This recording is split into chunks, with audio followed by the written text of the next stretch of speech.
Bueno, eh,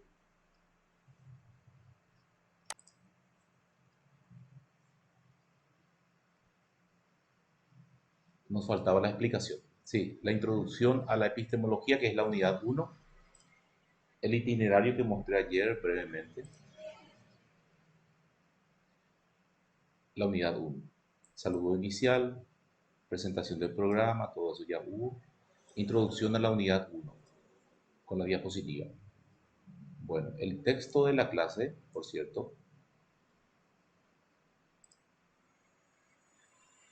el texto de la clase, a ver,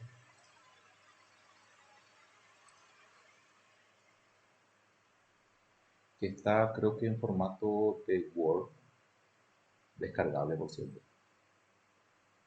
Bien, son algunas paginitas, hay un resumen nada más. Y en base a este texto se elaboró la diapositiva que viene a continuación. Se está viendo, perdón, no se estaba viendo, ahí está. En base a este texto entonces se elaboró la diapositiva. ¿Está? Breve, breve, breve, breve.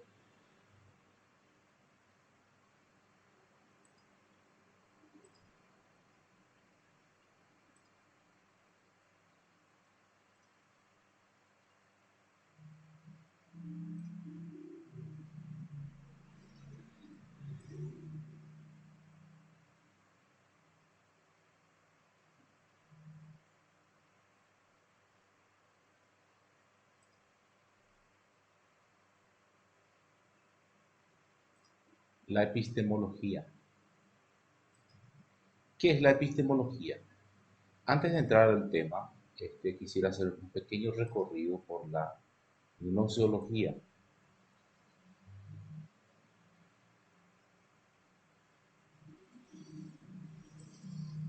La gnoseología. ¿Qué es la gnoseología? Bueno, yo ayer justamente hacía una pequeña alusión justamente al tema sobre la gnoseología. Bueno, voy a irme a otro texto, por cierto.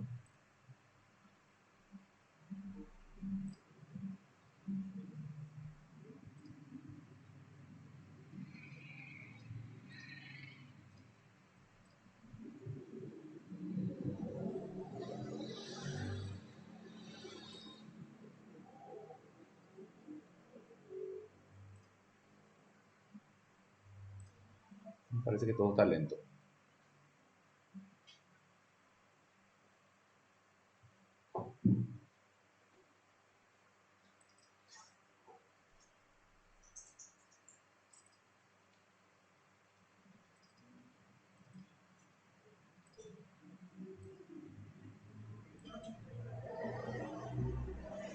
Primeramente con la gnoseología.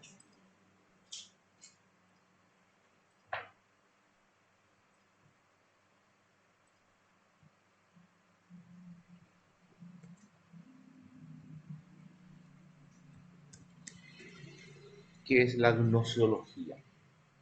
Muy similar a la epistemología. De hecho, que en muchos lugares se confunde. ¿Qué significa confundir en filosofía? Confundir significa mezclar. Mezclar una cosa con otra.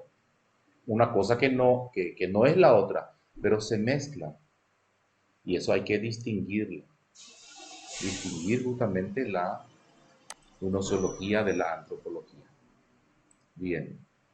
Gnoseología proviene del griego, de la raíz griega gnosis, que significa justamente conocimiento.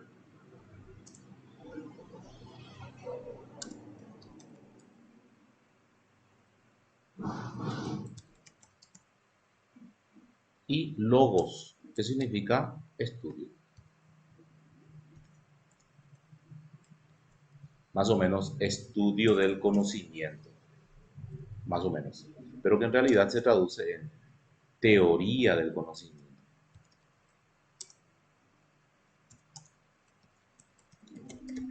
Teoría del conocimiento. Sería la, podemos decir, la la traducción, la definición literal o etimológica de lo que es gnoseología. ¿Y por qué teoría y no conocimiento en sí? O mejor dicho, un estudio o ciencia y solamente podemos teorizar. Bien, de cómo se produce el fenómeno del conocer humano. Bien, en la versión, por supuesto, clásica de lo que es el conocimiento, tenemos la definición tomista de Santo Tomás de Aquino, que es la determinación del sujeto por el objeto. ¿Quién determina a quién aquí? El, el objeto determina al sujeto. El objeto es lo que es y no lo que el sujeto quiere que sea. El objeto es lo que es, el objeto, la verdad objetiva. Y haciendo un análisis en un esquema, voy a mostrar un poquitito una pantalla. Un momentito.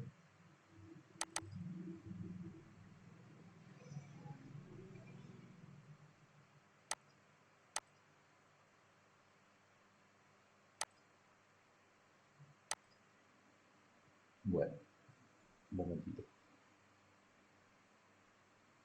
Ingresa otra persona.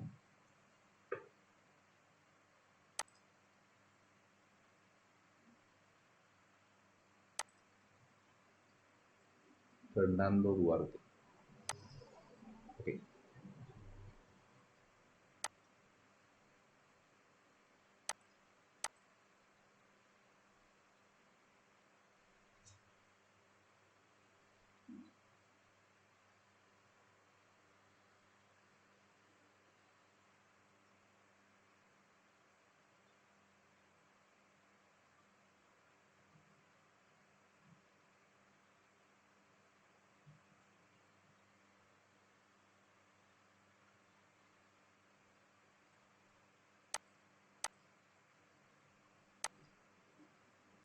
Dejo de presentar un momentito para presentar otra perspectiva. Bien, yo decía con respecto a cómo se produce el conocer o el conocimiento en el hombre. En una versión clásica, tomista, decía yo, y esa es la definición tomista de lo que es el conocimiento. Es la determinación del objeto, o mejor dicho, del sujeto. El sujeto es quien está siendo determinado por el objeto.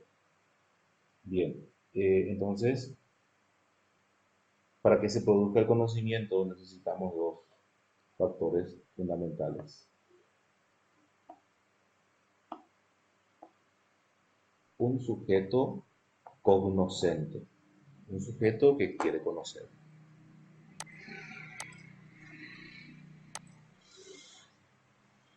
Y un objeto a conocer. En este caso,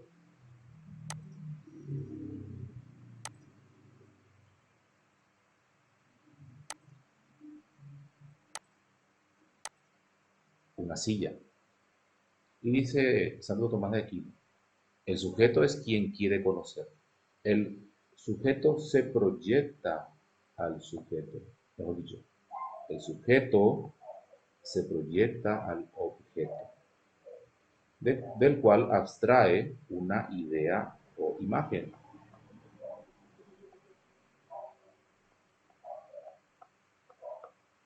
Una idea o imagen. Entonces, eso es lo que percibe el objeto, mejor dicho, el sujeto. El sujeto percibe una idea del objeto. Ahora, esa idea aún no es analizada. Esa idea es nada más lo que comprende o percibe del mundo, de la realidad. Ahora, ¿dónde está la verdad? La verdad de la ciencia o la verdad para el hombre, ¿dónde está? La verdad, dice Santo Tomás de Aquino, se encuentra entre la idea que tengo del objeto y el objeto mismo. La verdad se encuentra entre la idea que tengo del objeto y el objeto mismo. Entonces, aquí se encuentra la verdad. Y esta verdad es la verdad objetiva, dependiente del objeto. Objetivo. ¿Dónde se encuentra la verdad subjetiva? Porque también existe. Del lado del sujeto. Aquí se encuentra la verdad subjetiva. A partir de esta idea que puede ser una idea distorsionada de la realidad. Es lo que percibís, pero puede que eso que percibís y comprendés no sea realmente la realidad. Puede que sufra de sesgos, distorsiones. Entonces, siempre la verdad y la verdad científica se halla ahí en el objeto, siempre. El objeto es lo que es y no lo que el sujeto quiere que sea. Bien, con respecto al conocimiento, entonces, no sé si hay alguna pregunta con respecto a eso.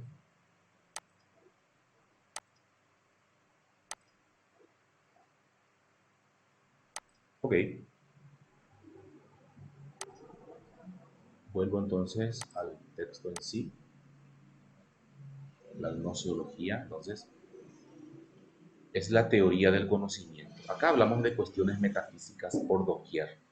¿Por qué? Porque cuando hablas de la abstracción, de la idea, del objeto, ahí hay cuestiones que no son impresentables para la ciencia actual.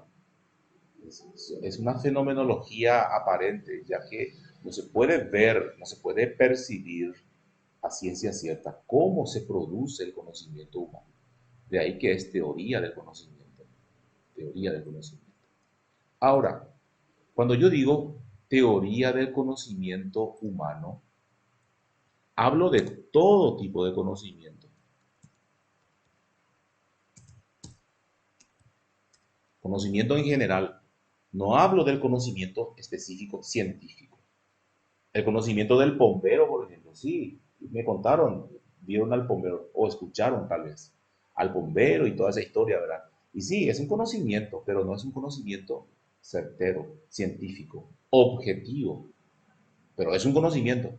De ahí que la gnoseología es una cuestión amplia, abarca la realidad total en cuanto a los conocimientos. Conocimiento religioso, conocimiento filosófico incluso, pero no así el científico, pues la disciplina filosófica que se encarga justamente del conocimiento científico es la epistemología, que es la teoría del conocimiento científico. Ahí la radical diferencia. Ahí la radical diferencia. Entonces queremos esquematizar esto de esta forma. El conocimiento gnoseológico como un conocimiento general, teoría del conocimiento en general. Y la epistemología más en específico, teoría del conocimiento científico. Perfecto, nos quedamos ahí. Pero no es tal cosa, no es tan así. ¿Por qué? La persona va a ingresar. Flora. ¿Por qué? Porque en la visión tradicional, de hecho, que no existía la epistemología. En la versión actual de la ciencia, esto es inadmisible. ¿Y por qué es inadmisible? Porque la ciencia actual no admite la metafísica. No admite la metafísica. Hay confrontaciones. Entonces, ¿cuál es la salida? Cuando hablamos de epistemología, ni le nombremos a la gnoseología. Cuando hablamos de epistemología, hablamos de filosofía de la ciencia o teoría del conocimiento científico o teoría de las ciencias, y ya no se habla de estas cuestiones. De hecho, que hay posturas ahí, pero la versión que nosotros tenemos es que es así. La iglesia trata un poquitito de conciliar la gnoseología con la epistemología. Por eso es que la epistemología dada en universidades católicas, por ejemplo, no, no es tan relacionada con lo que nosotros vamos a desarrollar ahora. Aclarando un poquitito, de repente encontrás un libro que no es tan compatible con lo que vamos a dar. Nada más partiendo de ese punto. Entonces, epistemología es filosofía. ¿Por qué? Porque es especulación. No salimos de la especulación filosófica. pero negando justamente el mundo metafísico en ese sentido. ¿Y de dónde parte esta cuestión? Parte con el filósofo Kant, el filósofo Immanuel Kant, porque Kant justamente hace esa ruptura entre la ciencia y la metafísica. La ciencia es una cosa, la metafísica es otra, en ese sentido. Bien, quería mostrar también el planteamiento de Kant con respecto al conocimiento. ¿Qué es el conocimiento para Kant? Y dice, es la síntesis de las formas, voy a explicar enseguida, formas a priori del conocimiento, del entendimiento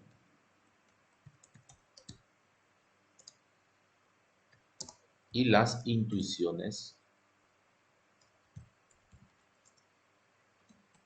fenoménicas. Acá va a ser un poquitito tedioso, si no es que ya fue desde el inicio, ¿verdad? No sé, no sé, vamos a ver qué dicen las compañeras después. Si soy muy aburrido, me avisan nomás. Bueno, voy a pasar nuevamente a la pantalla que estaba mostrando un ratito.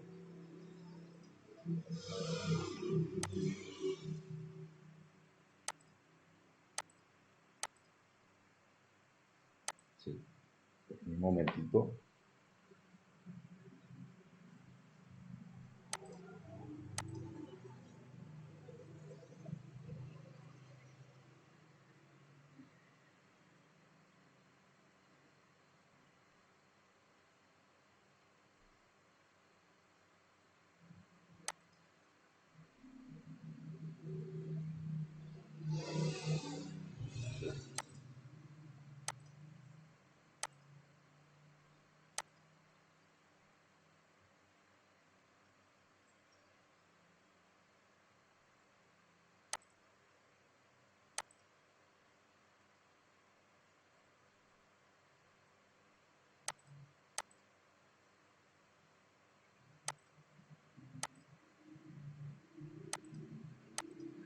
Ok, estaba en esta cuestión.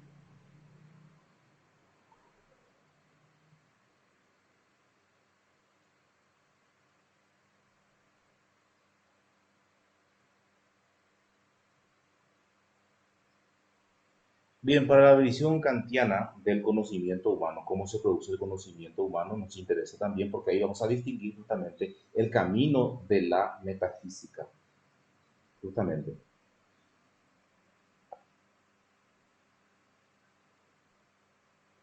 Para Kant, para que se dé el conocimiento, hay un teléfono, digo, hay un micrófono abierto.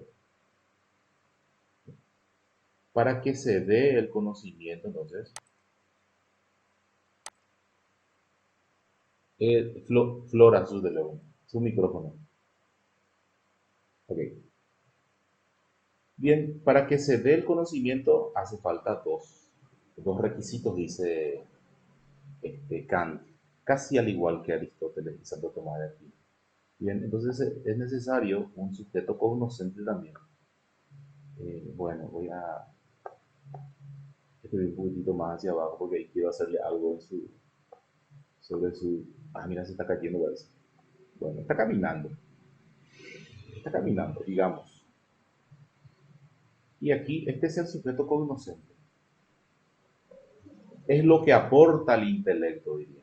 Lo que aporta el intelecto o el entendimiento. ¿Qué es lo que aporta el entendimiento o las formas a priori del entendimiento? Formas porque son moldes vacíos. A priori porque está antes de conocer. Hay algo ya antes de conocer, del entendimiento. Y las formas a priori del entendimiento se dividen también en dos. En la noción de espacio y tiempo y también en las 12 categorías. Esto es lo que aporta el intelecto para que se produzca el conocimiento humano. ¿Y qué es lo que aporta el exterior? Aquí vamos en el lado del empirismo. Aporta las intuiciones fenoménicas, dice Kant. ¿Qué son las intuiciones fenoménicas? Las impresiones sensibles en un lenguaje de Hume. Las impresiones sensibles. O sea, las siglas. Vas a decir, pero eso es igualito, nomás le cambia nomás algo, vas a decir. Sí, pero te voy a decir algo fundamental. Las intuiciones fenoménicas. ¿Qué son los fenómenos? ¿Qué noción tienen de fenómenos?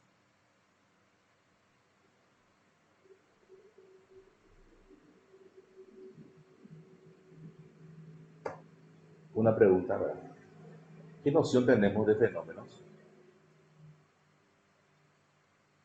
Justamente en el texto estoy explicando eso. En la historia de la epistemología se habla un poquitito de la distinción de las acepciones de fenómeno que tenemos. Fenómeno, en un sentido común, vulgar, es algo raro, insólito, que pocas veces ocurre. ¿Tengo razón? Perfecto, perfecto. Esa es en una acepción común, vulgar, sí. Pero para la ciencia no es eso. Para la ciencia y para la filosofía, fenómeno es todo lo que está ante nosotros, es lo real, es todo lo contrario. Es lo real, lo fáctico, lo físico, lo que está ante nosotros. Etimológicamente significa eso, lo que aparece ante nosotros, fenómeno. De ahí, por ejemplo, un fenómeno meteorológico no hablamos de un invento, sino hablamos de algo real, físico. La ciencia trata los fenómenos y específicamente lo que acaece, dice Ludwig Wittgenstein, lo que acaece, lo que ocurre. Después vamos a llegar a él. Todo lo que acaece ya es del ámbito de la ciencia y son los fenómenos científicos, o mejor, los fenómenos, los que estudian la filosofía y también la ciencia. Entonces, cuando yo hablo de intuiciones fenoménicas, hablamos de la intuición del fenómeno real. ¿Te das cuenta? Del fenómeno real. En este caso, la silla. Por cierto, esa es una silla. Esa es mi silla, no se rían. ¿Eh? Bueno, entonces, dos factores para que se dé el conocimiento. Primeramente, las formas a priori del entendimiento que aporta el intelecto, que se dividen en espacio y tiempo, en un lugar determinado y en un tiempo determinado. Y con las 12 categorías, que son los 12 tipos de juicios, afirmativo, negativo y otros. Esto es lo que aporta el intelecto, más las intuiciones fenoménicas que provienen del exterior, y de esto se produce el conocimiento.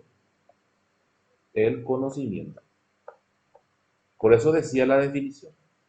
Es la síntesis de las formas a priori del entendimiento y de las intuiciones fenoménicas. ¿Y a qué viene todo esto? Porque estamos dando Kant, el pensamiento kantiano en este caso, su gnoseología. Y justamente para evidenciar el camino de la ciencia. Y como yo puse justamente en el texto, el camino vedado, cerrado para la metafísica. ¿Por qué? Porque acá hablamos de fenómenos. Acá hablamos de fenómenos. Entonces, las cosas no fenoménicas no ingresan como conocimiento científico. ¿Te das cuenta? Te muestro.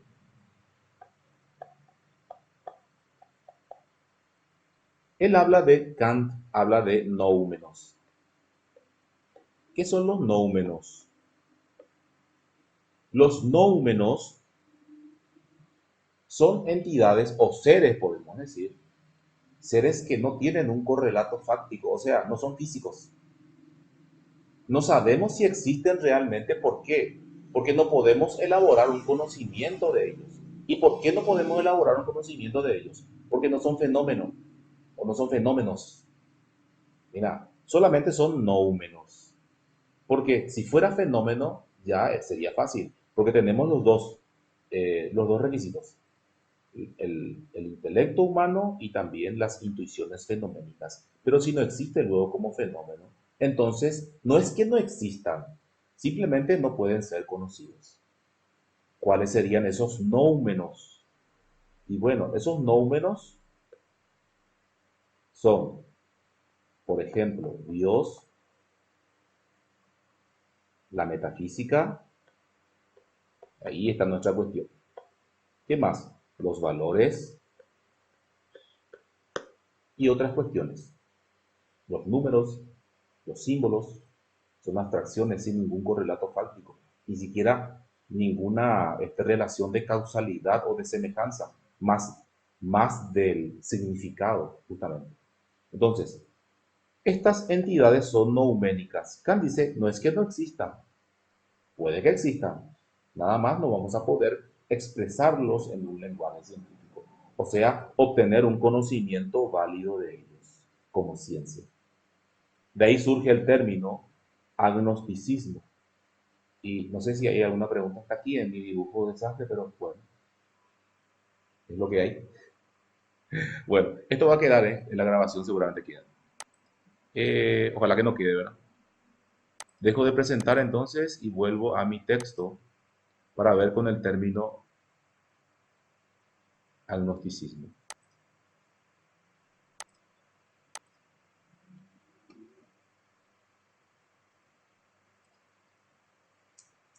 El agnosticismo.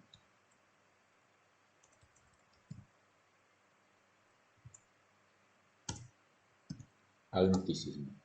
Viene del griego a, que significa, es un prefijo privativo, por cierto, significa sin. Gnosis, ya conocimos, conocimiento. Conocimiento. Ismo, doctrina.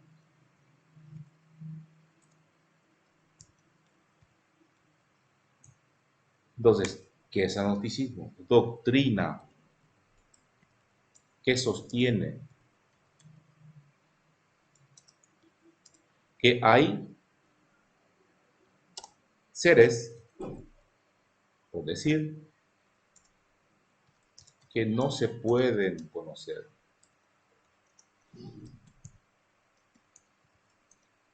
por medio de la ciencia o de la razón.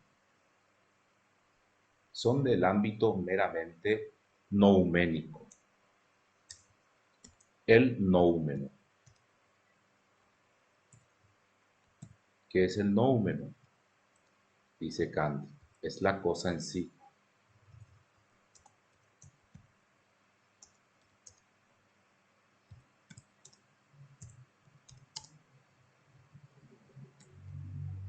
Incognoscible. Incognoscible.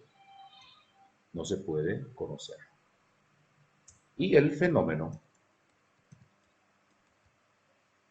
que son los fenómenos, ya dijimos, lo que aparece ante nosotros. Bien, todos estos términos vamos a utilizar, de hecho, ¿verdad? A partir de ahora. ¿Sí? ¿Te escucho? Ujú. No, no. De hecho que ya fue utilizado por Hume, su antecesor. Pero es un término, podemos decir que es un término del léxico kantiano, sin lugar a dudas. Eh, Seguramente se le conoce más a él por utilizar el término nouménico, o sea, noumeno en sí. También fue después utilizado por Edmund Husserl, el filósofo fenomenológico o de la fenomenología. Entonces, dice Husserl que es muy interesante también para salvar la metafísica aristotélica tomista de la abstracción. Pero cuando hablamos de abstracción hablamos de metafísica. Sin embargo, si hablamos del método fenomenológico que se utiliza justamente en pedagogía y le salva esa cuestión, ¿verdad?, para hacer ciencia, el método fenomenológico, que a partir del fenómeno yo puedo extraer lo fenoménico de esto para quedarme con el noumeno. El noumeno, que es la idea. La idea que puedo, decía él, a partir de una intuición fenoménica, el mismo término kantiano, ¿verdad? Extraer justamente la idea de algo, sin entrar en abstracciones absurdas. o metafísicas inacabables. Entonces, tratamos directamente con el fenómeno. Esto en un lenguaje de Edmund Husserl. Bien, sí, son partes de los términos particulares de este señor. También el término agnosticismo no es nuevo, no es nuevo, él le da una nueva aplicación. De ahí que surgen los agnósticos hoy en día. Vos le preguntás a los adolescentes hoy en día y te dicen, yo soy agnóstico, te dicen, "¿Y qué significa eso?" Le preguntan. Y sí, sí,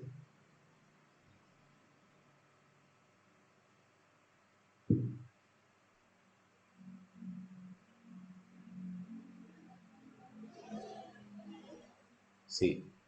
Y justamente, como no puede explicar por la ciencia, entonces no dice que no exista, pero dice que no se le puede llegar a conocer. Pero el agnóstico lo que te quiere decir es que está en contra y que es ateo, pero de una forma especial. Más o menos eso va la cuestión. Pero por supuesto que entendemos ahora que no es así, en un lenguaje y en una acepción kantiana del término agnosticismo. ¿Sí? Hay cosas que no se pueden conocer. En este caso, la metafísica. La metafísica no es ciencia. Entonces, ese camino de la metafísica no pasa para la ciencia. A partir de Kant, muchas cuestiones ya no pasan. De hecho, que Hume, el filósofo inglés, también lo hizo, pero no lo explicó tan bien como lo hizo Kant. No lo sistematizó tan bien. Entonces es como que todavía se salvaban. Incluso el propio Kant sobrepasaba todavía el ámbito metafísico en ese sentido. Entonces a partir de ahí nos enfocamos en la diapositiva que creo que estábamos viendo. Sí, aquí. La epistemología surge entonces en ese tiempo, 1920 aproximadamente, ¿verdad? Previo a la Segunda Guerra Mundial y posterior a la Primera. Surge justamente con el círculo de bienes, que todavía no la vamos a mencionar, o no lo vamos a mencionar. Dice el estudio de la investigación científica. Justamente Mario Bunge, filósofo argentino, habla de la definición justamente de epistemología, que es la teoría de las ciencias, que es un estudio a la investigación científica. ¿Y qué es la investigación científica? Y la investigación científica es justamente la aplicación de la metodología científica. El método científico se aplica para realizar investigaciones científicas. ¿Y cuál es su objetivo? ¿Cuál es el objetivo de esa investigación? Y producir teorías nuevas o conocimientos nuevos. Por supuesto que científicos. Por eso que dice aquí, estudio de la investigación científica y su producto que es el conocimiento científico.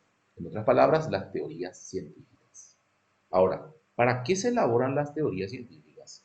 ¿Cuál es el objetivo de la ciencia con la elaboración de esas teorías?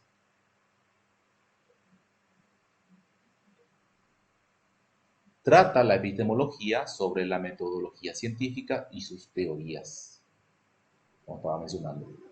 La metodología científica para la elaboración de teorías científicas. Para eso está. No es tanto esa definición tradicional y clásica que se suele dar cuando se explica lo que es el método, camino para llegar a un fin, dice, ¿verdad? Pero no te dice bien cómo es la cuestión. La metodología científica es la herramienta que se utiliza para buscar teorías nuevas a través de investigaciones científicas. ¿Cuál es el objeto o el objetivo de elaborar teorías científicas? ¿Para qué se elaboran las teorías científicas? Bueno, vamos a llegar a ese punto, pero si quieren responder, háganlo sin ningún problema. Decía ahí hipótesis, características del conocimiento científico. El conocimiento científico, y se explica en el texto, es sistemático, o sea, es ordenado, es metódico, utiliza métodos, es objetivo, como decíamos hace rato, se tiene que basar en el objeto al cual está estudiando o analizando. Bueno, hay un ruidito ahí, perdón. Habrá que pase.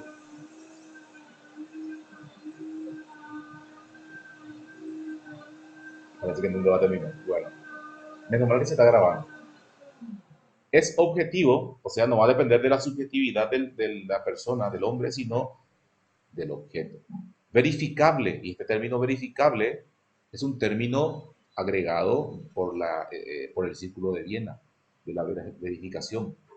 Es falsable, es falsable. Dice, ¿qué significa falsable?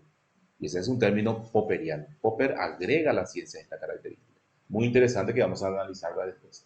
Pero ya podemos decir, de hecho, ¿verdad? Porque se habla de la falsación en el texto, en la historia de la epistemología.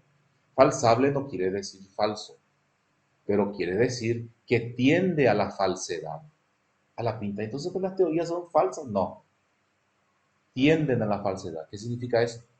Que tienen un margen de error. Toda teoría científica tiene un margen de error. Cuando se emite una teoría científica ya se dice su grado de falsedad. Algo no es pleno, porque si no estaríamos hablando de verdades absolutas. Recuerden que las teorías son las verdades científicas o las verdades científicas son las teorías científicas. Ninguna teoría científica es plena, absoluta, eterna, inmutable, ni aunque se compruebe. Va a ser objetiva, sí. Mira, una teoría se aplica a un contexto. Es objetiva porque responde a ese objeto de estudio, la realidad. Pero aplicado ese mismo principio a otro contexto, tal vez ni funcione. Y me vas a decir, ¿y la teoría de la gravedad, por ejemplo, no es acaso en el universo? Sí, pero otra vez depende del contexto. En la luna, en la tierra, bajo el mar, en el monte Everest, en la cúspide, o incluso en otro planeta. Varía. O incluso en lugares como los agujeros negros en donde la gravedad carece de sentido. Hay muchas cuestiones entonces que justamente estamos por ese lado. Vamos a ver eso después en poco. Entonces, la falsabilidad de las teorías es también fundamental. Que ninguna teoría se crea omniexplicativa. Racional, sí, pero hasta cierto punto. Vamos a ver también teorías irracionalistas en su momento. Y que estas teorías irracionalistas están en todos los ámbitos de la ciencia. Y crítico, también por supuesto. Crítica y autocrítica. ¿Qué es la crítica? Es justamente poner una teoría ante la realidad para ver si funciona o no.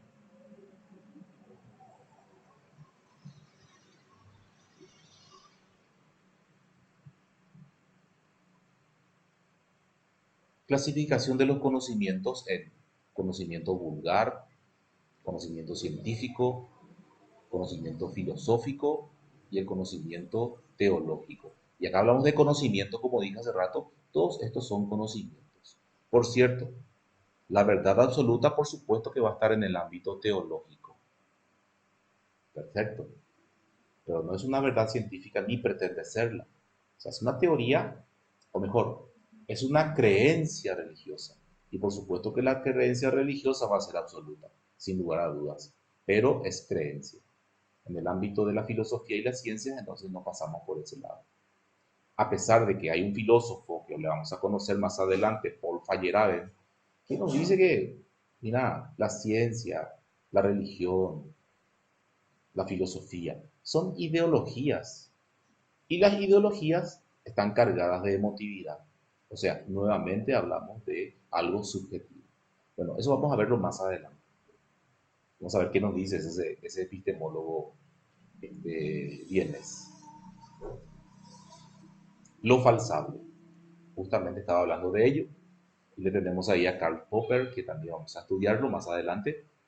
Todas las teorías científicas poseen un grado de falsedad. De eso estuve hablando ya recién. Esto que dice este señor, y me van a poder discutir, ¿verdad? Diciendo, sí, pero mira, y si él dice eso, ¿acaso eso no es absoluto? Y sí, se presta para ello. Lo falsable. Todas las teorías científicas poseen un grado de falsedad. En otras palabras, no existen verdades absolutas. Bueno, vamos a encontrar muchas incongruencias de hecho con este señor, pero este aporte a la ciencia es también fundamental.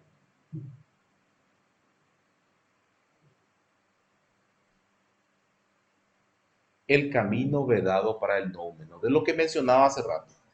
¿Y qué es el nómeno? Lo incognoscible, por carecer de impresiones sensibles, de lo que estaba explicando yo. ¿Y qué es la impresión sensible? Es esa percepción de un objeto. Uno percibe un objeto, comprende lo que es. A partir de las sensaciones, uno entonces abstrae impresiones sensibles. Ahora, no basta con eso. Pero ¿qué pasa en esta cuestión? En el caso del noumeno, no tenemos impresiones sensibles de ese objeto. ¿Cuál sería ese objeto? Por ejemplo, en cuanto a la ética, los valores. O sea, ¿dónde están los valores? Y son ideas. No tienen un correlato fáctico, salvo la práctica. Pero la práctica de valores no son los valores propiamente, porque los valores son abstracciones. Es nada más a modo de ejemplo. También, por supuesto, que en el caso de Dios, no se dice ni se sostiene que Dios no exista, pero conocerlo a través de la ciencia no se puede. Hasta ahora, ¿verdad? No sabemos si de repente aparece Dios y nos dice, acá estoy. Pero ¿qué pasa? Dios no puede hacer esto. Metafísicamente hablando, otra vez van a haber contradicciones. Porque va a ser una gran imperfección de Dios, el ser perfecto, el mostrarse como algo. Porque ser algo ya es una limitación, siendo el todo. La estética y la ética también no pertenecen al plano de la ciencia. Sí, perfectamente. ¿Y acaso se va a alejar la ciencia de lo ético? No. En la práctica científica no, pero no así en cuanto a las investigaciones y teorías científicas. Y ni qué decir de los métodos. ¿En qué sentido? En que para la ciencia lo único verdadero es lo válido. Lo válido o no. Lo válido o no. No hay duda ahí. Tautología, como en la lógica. O es válido algo o no es válido algo. Entonces, para la ciencia eso es lo que interesa. Si una teoría resulta o no resulta, responde o no responde a la realidad. ¿Sí? Y en cuanto a la ética, sostiene justamente la epistemología que es fruto, como lo dice el mismo Hume, es fruto de afectividades. Mira, una ancianita débil, necesitada, nos causa algo. Y ese algo que nos causa entonces nos hace emitir un juicio de valor en cuanto a eso, ya basada en una subjetividad, en una afectividad, es más. También la estética, lo estético, lo bello, lo feo, y depende de la perspectiva de la persona. Para que algo sea bello, feo, bueno o malo. Y de eso también va a depender su contexto.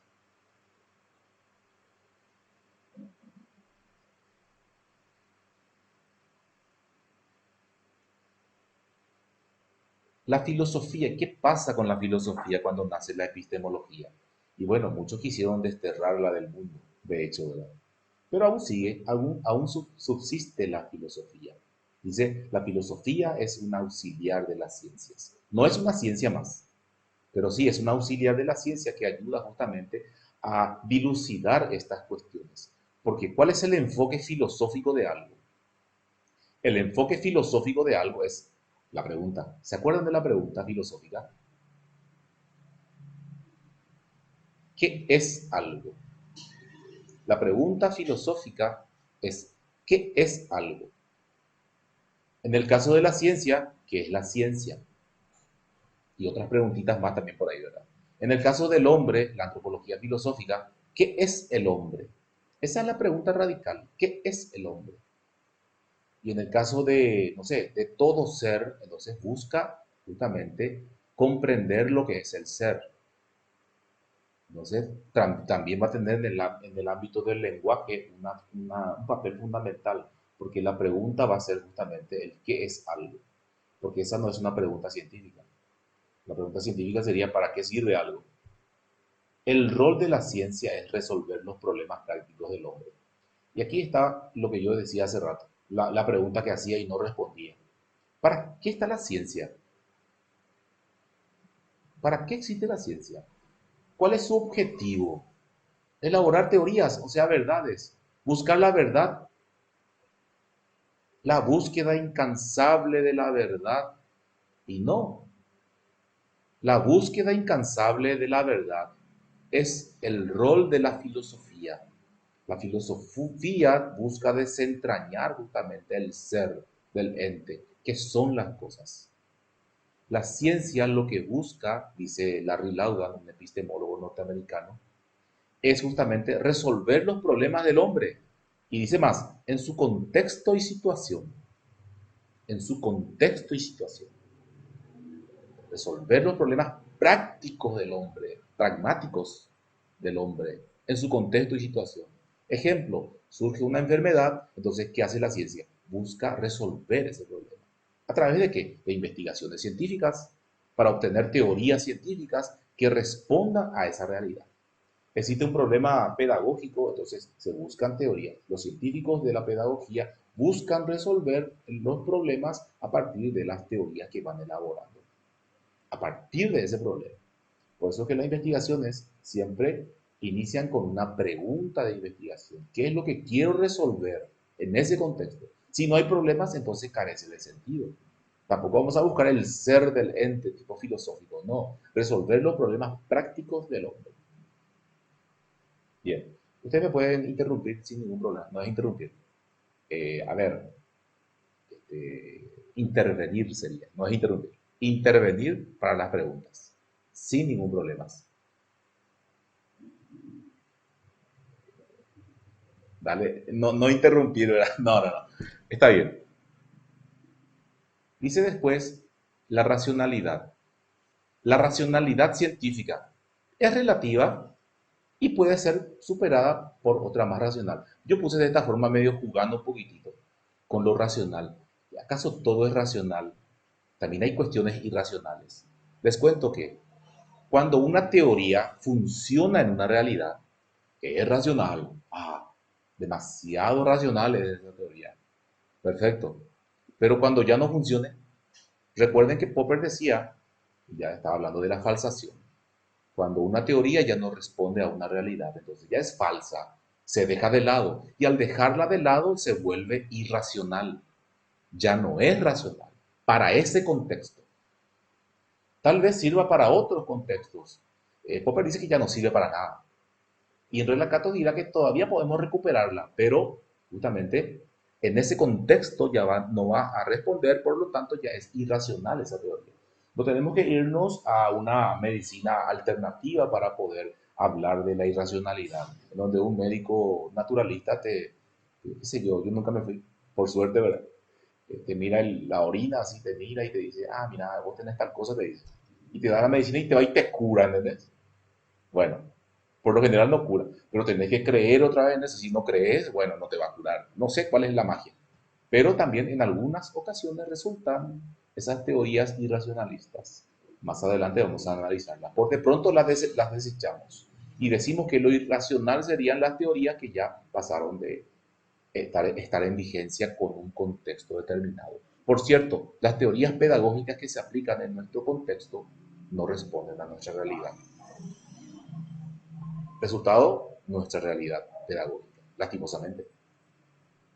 O no son aplicadas debidamente. O como diría Thomas Kuhn, en el cambio de paradigmas, dice, no se vieron o no se llegó a una crisis, diría mejor Thomas Kuhn, con respecto a la realidad para cambiarla radicalmente. Pero bueno, esas son cuestiones que vamos a analizarlas más adelante. La racionalidad científica entonces es relativa. ¿Relativa a qué? Al contexto. Porque si es superada por otra que mejor explique en cuanto a las teorías científicas, se deja de lado.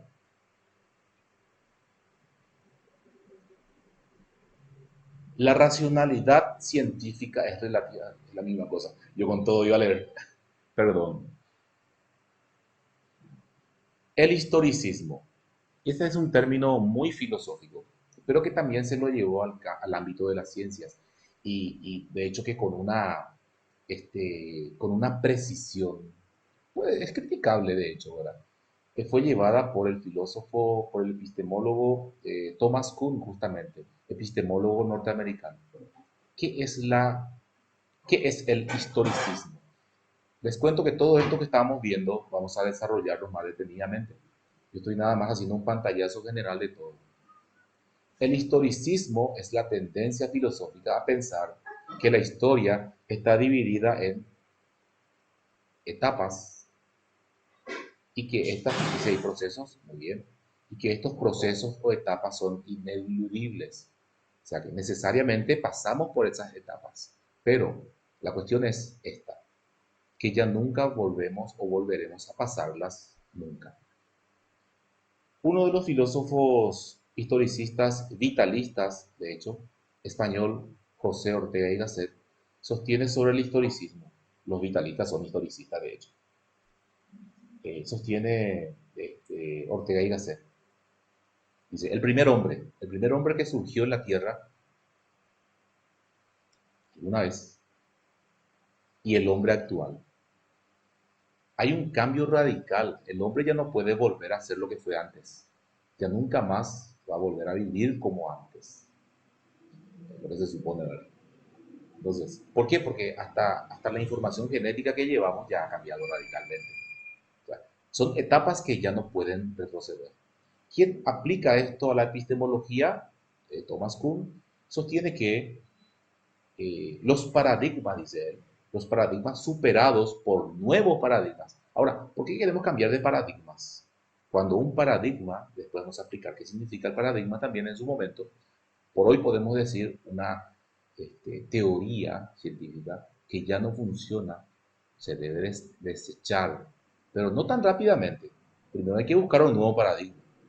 Cuando un paradigma supera a otro, lo hace, dice Thomas Kuhn, de forma radical y holista. Ahora bien, el paradigma antiguo ya no puede ser utilizado nunca más. Solamente se utiliza el vigente hasta que venza justamente ese paradigma o ya no responda a la realidad. Ejemplo, el paradigma de cuando se pensaba que la Tierra era plana, que todos los planetas y el Sol giraban alrededor de ella. Ese paradigma ya fue superado por otro, y este otro es el vigente. El otro paradigma ya no puede ser utilizado, desechado radicalmente.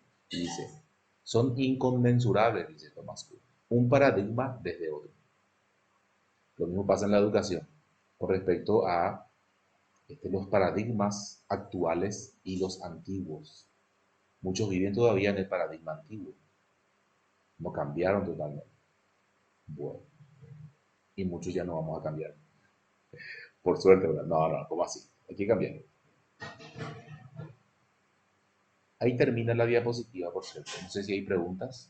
Este es el texto en el cual yo me basé para explicar un poquitito todo. Ah, no, no estoy mostrando, no estoy mostrando. Ahí está.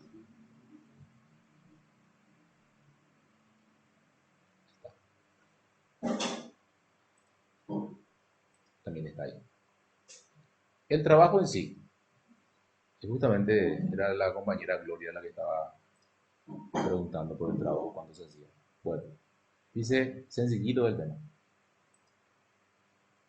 Elabora un comentario sobre la epistemología en el ámbito de las ciencias. Así de sencillo, mira. La epistemología en el ámbito de las ciencias. Explicar un poquitito en base a la explicación de la clase o al texto el papel de la epistemología o qué es la epistemología, no hay ningún problema. Ahí haces tu, no estoy mostrando eso. Ahí, perdón, comentario de la clase. Aquí agregas tu comentario y envías. No tiene que ser muy extenso, tampoco muy resumido, ¿verdad? Una línea, no, un poquitito más. Entonces, para que este, para que este trabajo esté enviado, sencillito el tema. Por esta semana, entonces, ese va a ser el trabajo práctico. Bueno, no sé, ¿preguntas?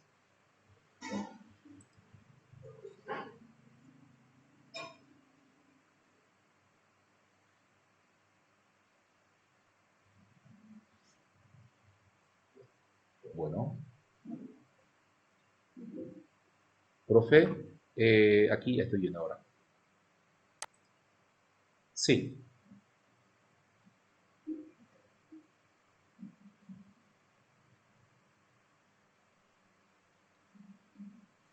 muy bien. No tiene una fecha. salvo el examen final.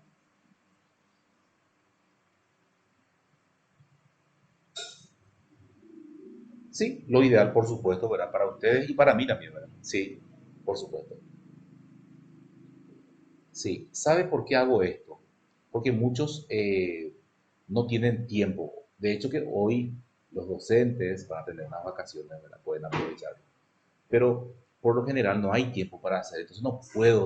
Entonces en el momento en que pueda me siento a hacer el trabajo. Como te diste cuenta, seguramente es muy sencillito, así que no va a haber tantas dificultades. Mayores dificultades. Bueno, ok.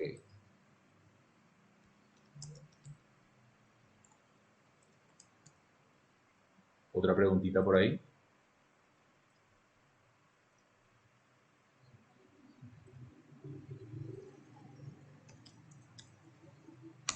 Bien, voy a detener la grabación, entonces para que esto